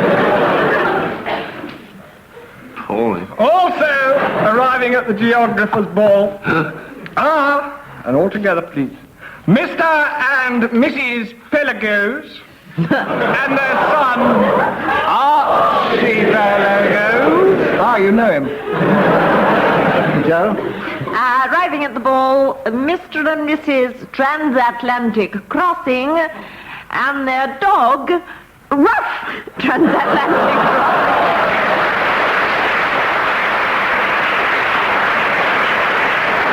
Something happened.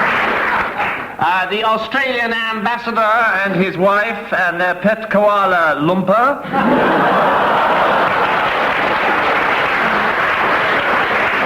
Mr. and Mrs. Ferris Tree and their daughter, Coniferous Tree. Mr. and Mrs. Tory and their unmarried daughter, Virgin Territory. At that point... And Mr. and Mrs. Reef and their daughter, Coral. Mr. and Mrs. High Street and their step-cousin, Ken.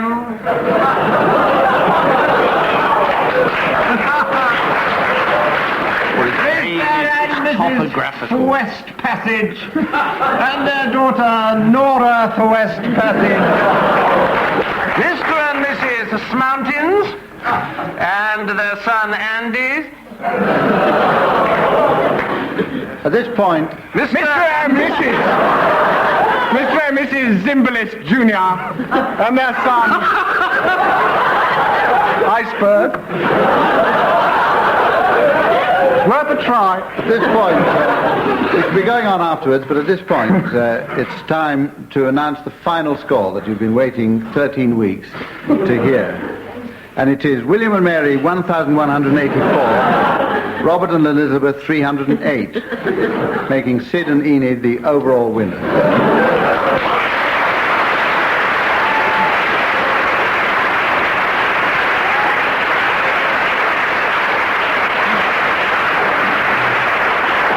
It only remains to say goodbye on behalf of Joe Kendall and Graham Garden, Tim Brooke-Taylor and John Cleese, and our musical accompanist and director, Dave Lee.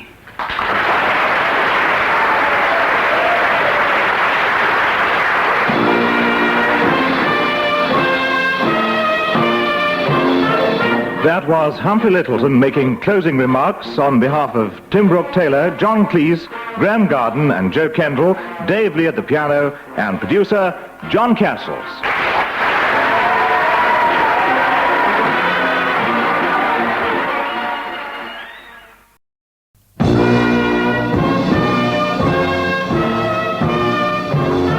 We present I'm Sorry I Haven't a Clue, and your chairman tonight, Barry Cryer.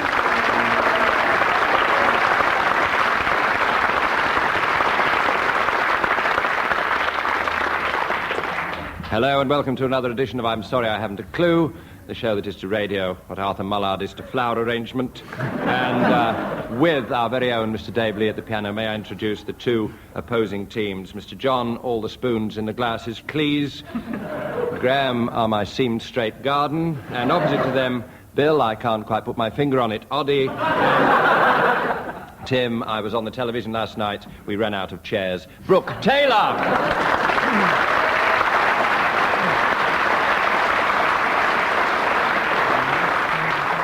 Let us plunge headlong into the first round, gentlemen. The first round is our singing musical, not that those are necessarily relevant, singing relay. In this round, one of the players of each team starts off a song, and he and his partner must sing a duet, but each singing alternate words.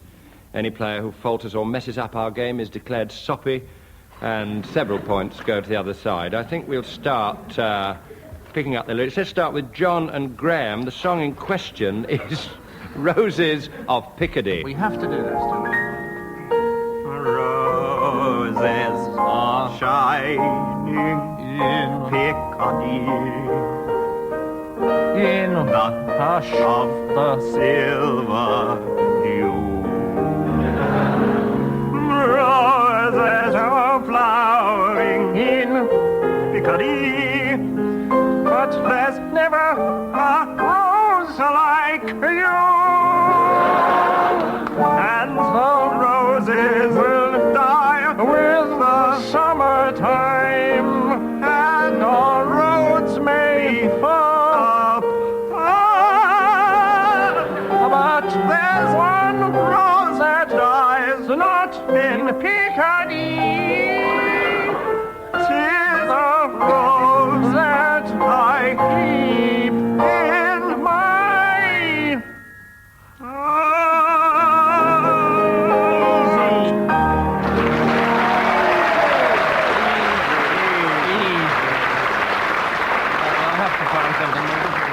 That was Roses Are Blooming, I'm sorry, in Picardy. And we go to Tim and Bill with the song When I'm 64.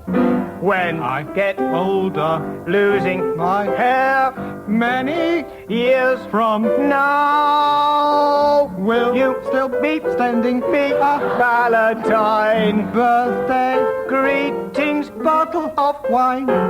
If I'd been out till 2:45, would you lock the door? Will you still need me? Will you still need me when I'm 64?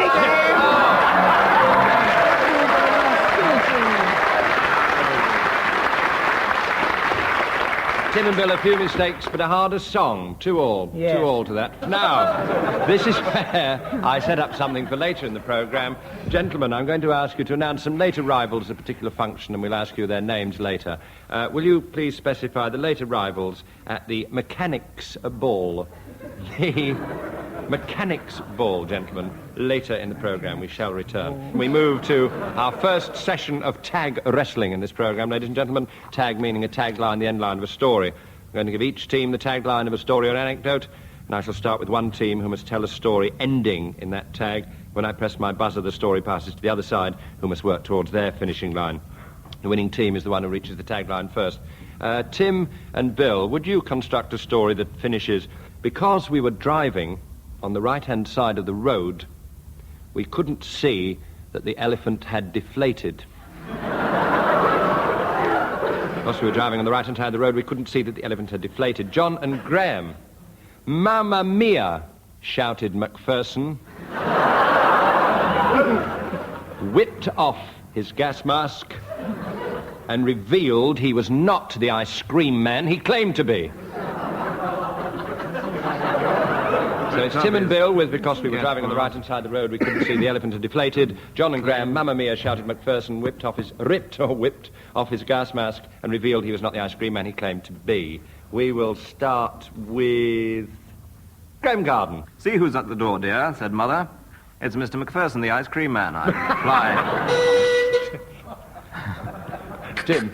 Come in, Mr. Oh, it's not you. It's the AA man with our route map for France. Thank you very much. We can set straight off. And over the channel we went, and there we were, driving on the right-hand side. John. In France, are not encountering any problems whatsoever, it being a country notoriously absent so far as elephants are concerned. Bill. And so we continued on down to Africa. French equatorial Africa, where, of course, they all... Graham. Well, by chance, our motor car broke down, but luckily we got a lift home on Mr. Macpherson's ice cream van. Tim. A notoriously unreliable vehicle. 100 yards we got. Just at that moment, around the corner came a wild elephant. Nothing came round the corner, John. Nothing came round the corner. Macpherson nipped off, mended the tyre, and returned resolutely on the left-hand side of the road, dodging all the traffic coming straight at him. Bill. And drove straight back to England, where he was surprised to find a policeman waiting at the door. He said, I have to charge you with driving on the wrong side of the road. Graham. Take us there, Paul. Nonsense, said Macpherson, denying it. And saying that he was not, in fact, to blame for what he had done. He said, Macpherson, when we were not drunk, Constable, I swear it was an elephant. I know that we have been later told that, in fact, it was a balloon, like an elephant, that was inflated. But this is on account of my selling intoxicating ice cream.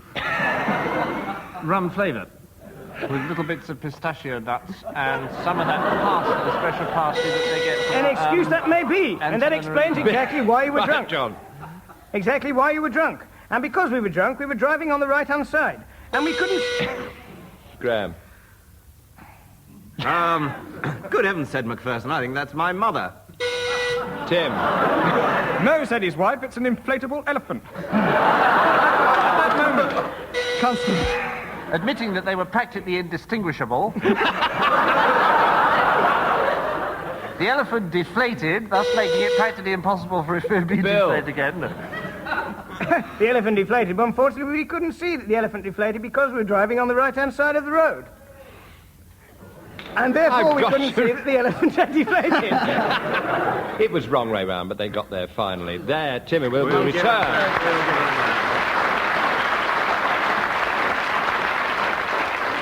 It was a gat rather than a tag at that moment, but we will return to tag wrestling in a moment, and we in fact move to our next round, which is limericks. Limerick time. I'm going to give each team the first line of a limerick, which they must complete by each team member taking alternate lines. Marks will be given for cleanliness, and 1 mark will be deducted for each solicitor's letter received. Let's start with Tim and Bill. Tim and Bill. There was an old man with a stutter. There was an old man with a stutter. Are you ready? Are you ready? Yes, With a stutter. Who massaged his larynx with margarine. He oiled his false teeth. And to his relief, He found he could talk so much butter.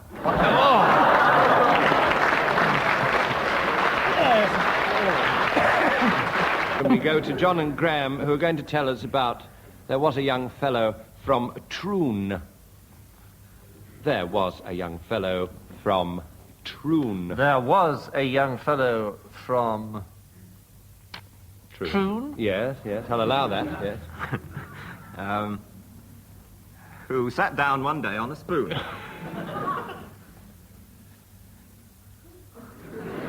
He said, that's so nice, but I won't do it twice. And never again is too soon. Oh, mellifluous. It's an interesting concept. 2 points for that. Let's have another one from Tim and Bill. There once was a tractor called Bert. There once was a tractor called Bert. there once was a tractor called Bert. Get away. Who pulled a cart over the dirt. He went over some furrows. And 12 rabbit burrows. And said, oh, God, blimey, that hurt.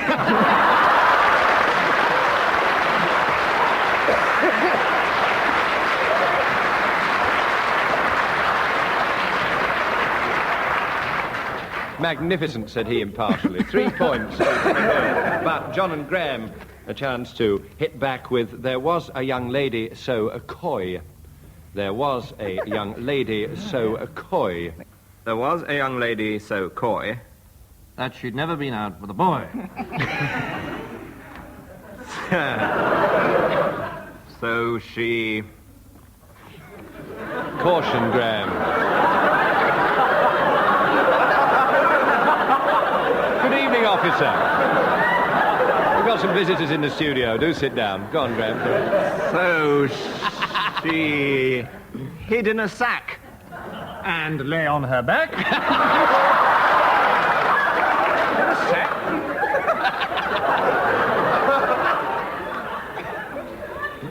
A most unsatisfactory ploy.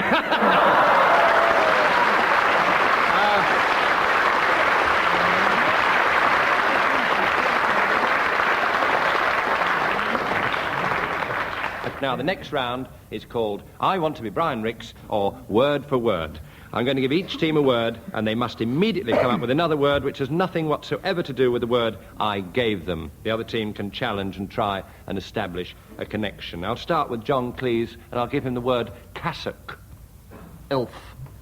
Botanical. Spoon. Runcible. Interruption by Bill and Tim. 2 fingers above a single I'd thought. get away with that. Runcible spoon? Never heard of it. Runcible spoon. It's a vague, tenuous connection. I'm going to allow that. I'm going to give a point to Tim and Bill. And let's leap to Tim with the word bollard. Joke.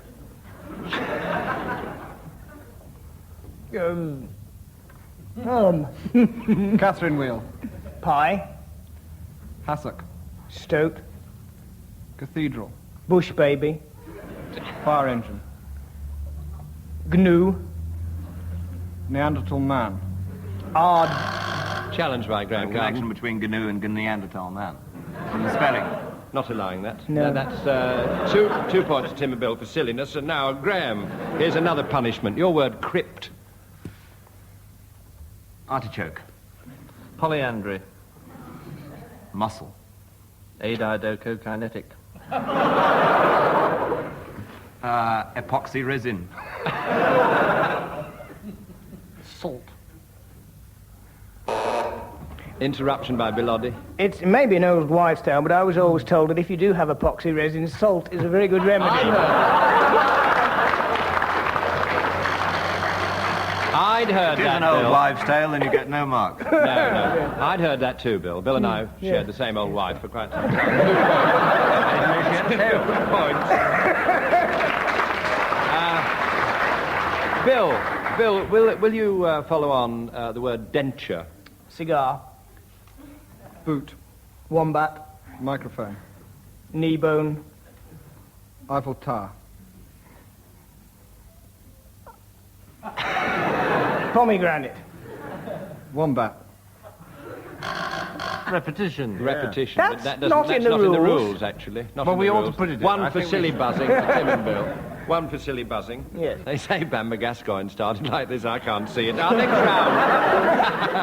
Our next round is musical, and many of you do not know that Mr. Brooke-Taylor insured his voice for £10,000 and had a whale of a time with the money. This round involves individual players rather than teams. The first player starts a song, stops singing whenever he feels like it, and a player on the opposing team has to pick it up on the word at which he stopped and start a completely different song starting with that word. Let's start with Graham. Happy days are here again. Again. Never say never. Again, again. Oh. 'Cause here I am in love again. It's just a thing I said I'd never do. Do.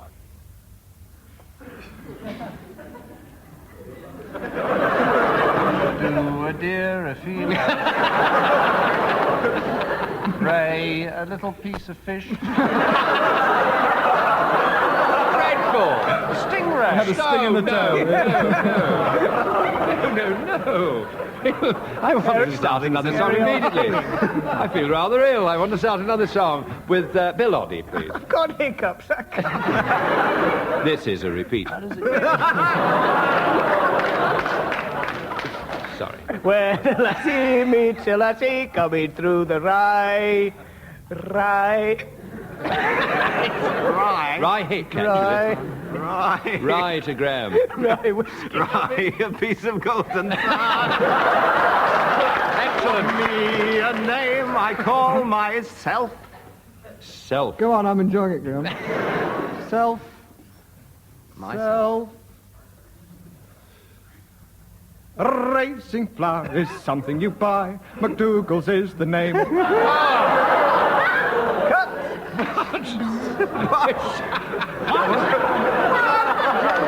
You've just written that and it'll make a fortune. I'm going to disqualify that. Mr. John Cleese. Mr. John Cleese will now sing a song, stopping, hopefully. At a word. That's a word. At a word. The only one I know is my old school song. Part two. We enjoyed it very Happy much. days and holidays and sad and melancholy days. They were great days and... That's an easy one. And if you tell her, and if you tell them, and I'm certainly going to tell them. You tell them, Bill. That you're the boy whose wife someday... That can't be right. But the girl whose husband someday I'll be... B, Graham.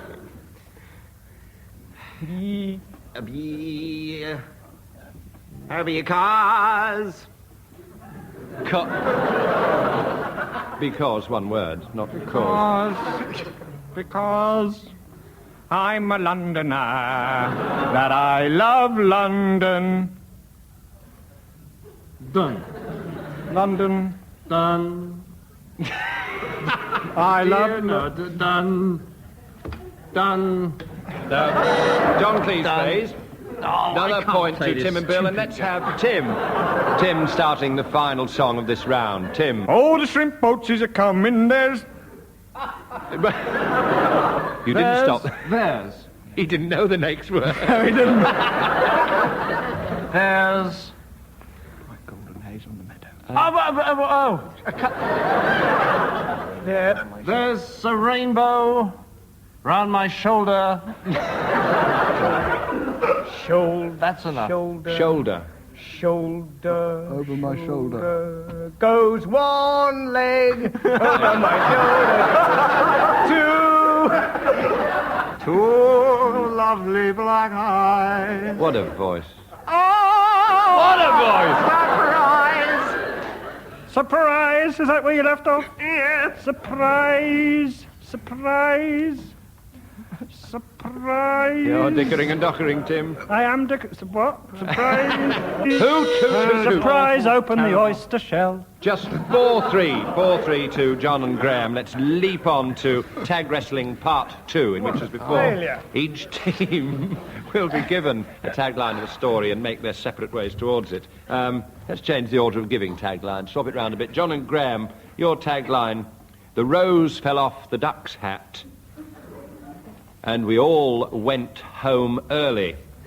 I'm sorry, so we all went home early. I think that's more interesting. The rose fell off the duck's hat, so we all went home early. And Tim and Bill, will you work towards hooray, shouted the girls. And Arthur Negus did a dance. So it's the rose fell off the duck's hat, so we all went home early, for John and Graham, and Tim and Bill, hooray, shouted the girls, and Arthur Negus did a dance. Tim and Bill, will you start your story, please? Well, said Arthur Negus, using another voice from the usual. This is an interesting little clock here. I see it has little figures. John, please. Clock. It's in the form of a duck. I've never seen one like this my whole life. And look here, on the top of this clock is a sort of hat. Bill. And he handed the duck with the rose on top of its hat to the next contestant, who unfortunately dropped it and smashed it into smithereens. Not to worry, said Arthur. I'll mend it in a jiffy, and he did. And incidentally, he said... Tim. He said, I feel like a bit of duck, net it. And he was then given the next object. And he said, yes, I beg your pardon. But in his haste to identify the next object, I don't know why I'm talking like this because it's not relevant, he omitted to notice the duck's hat, which was quite indigestible.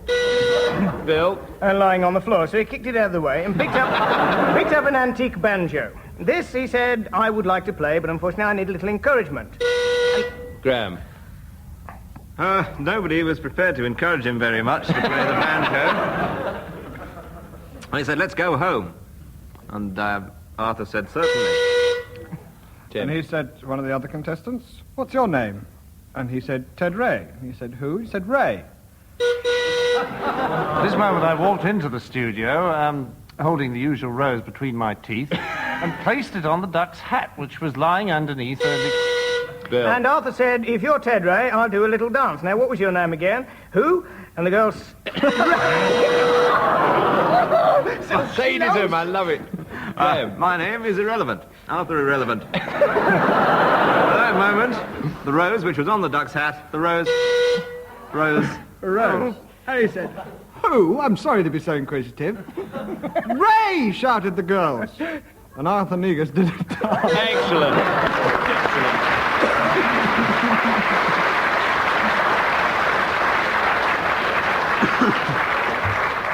3-0 to Tim and Bill. 3-0, and we move now to blues time. Blues time, gentlemen.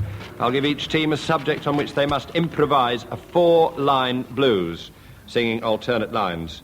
And there are marks for wit and ethnic feel. For anybody who... Yes. Blues time, and I'll give you the subjects. John and Graham, will you compose a Lady Godiva blues? Lady Godiva blues. Thank you, Dave. Yeah.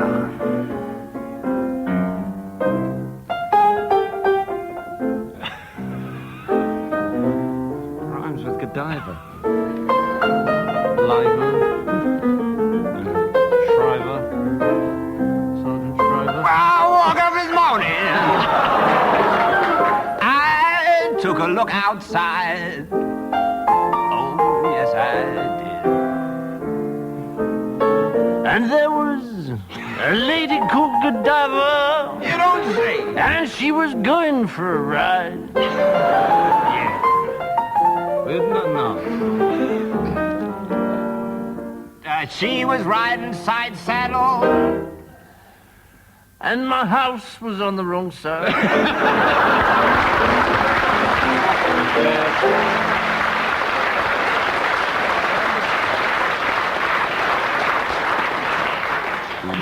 Like it. Tim and Bill, will you give us the Napoleon blues? The Napoleon blues. Dave will introduce it slowly. Well, I woke up this morning, found Napoleon by my side. Spread it out, baby, a second time very fast. I repeat that if you want. It's all right. Yes, I woke up this morning. Good for you. No, I didn't. Napoleon wasn't by my side. I just lied in bed all day. So I said to myself, what a wonderful world. Well, at least I tried with triumphant mind and saw it. Had the real authentic messiness. Let's go to John and Graham. Give them another subject for a blues. Gentlemen, would you like to say a blues on the subject of a rubber dinghy? The rubber dinghy blues.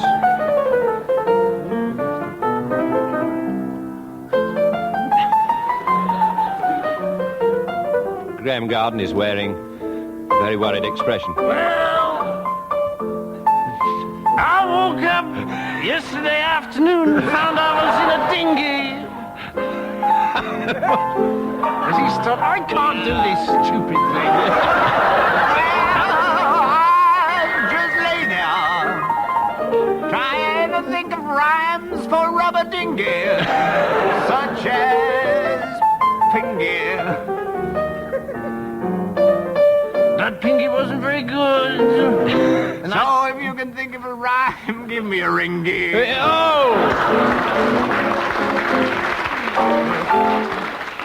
Surging to a triumphant climax, Tim and Bill, the electric toothbrush blues. The electric toothbrush.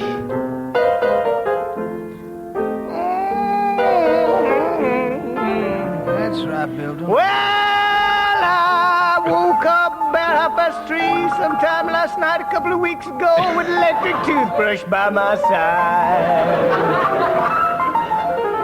I plugged it in the mains, and I damn near died. I can tell you what. All right, you nearly died, 'cause when I put it in my mouth, I got a toasted tongue and my gums near fried.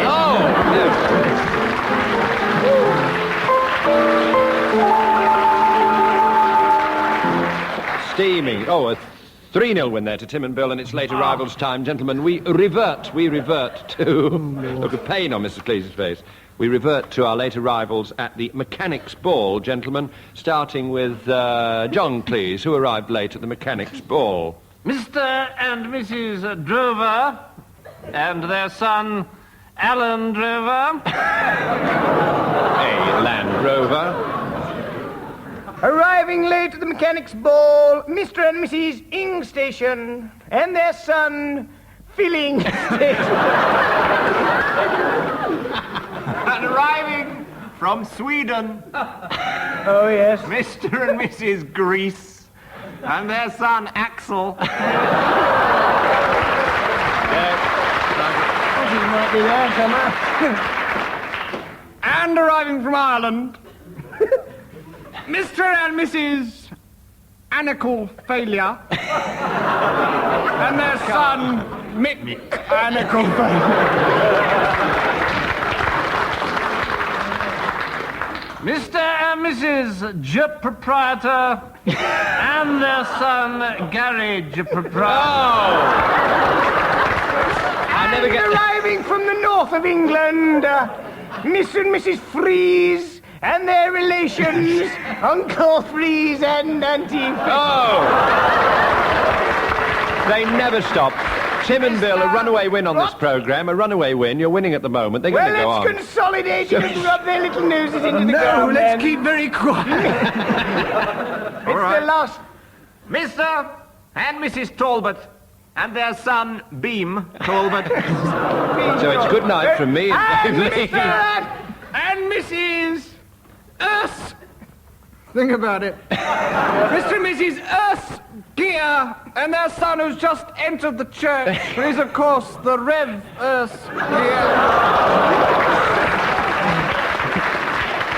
Closely followed by Mr. and Mrs. Guard and their son, who is so unpopular and unpleasant that his name is Mud Guard. If you have any ideas, write to me, David Kossoff, BBC, 5 to 10. Not to Corinthians 6 mention to 9. Mr. and Mrs. Iculated Lorry and their son, Art Iculated Lorry. I resign. Good night, all, from John Cleese, Graham Garden, Screen wiper Tim Brooke-Taylor and Bill Welsh Oxley. son. Wind a screen wiper.